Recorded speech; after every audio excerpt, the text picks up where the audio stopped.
ঘুম থেকে উঠে পড়েছি, কিছু জামা প্যান্ট কেচে নিলাম।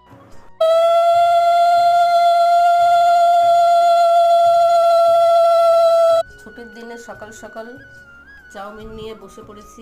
আজকে রান্না করলাম কাটা মাছ থেকে দিয়ে পটল আলু দিয়ে ঝোল, আর লাউ দিয়ে ডালের বড়ি, আর মাছের ডিমের বড়া।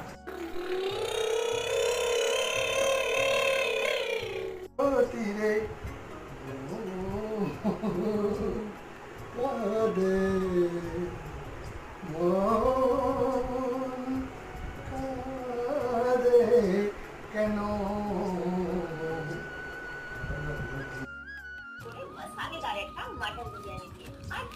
হাত এরকম ছেলেদের মতো দেখতে আমার হাত। শপিং সেরে একটু এগিয়ে যাও বাস্কেটের দিকে। হট পট না গিয়ে হট কাটিয়ে খাওয়ালে তার মন্দ লাগে না। নান করি আর পাঞ্জাবি স্টাইল চানা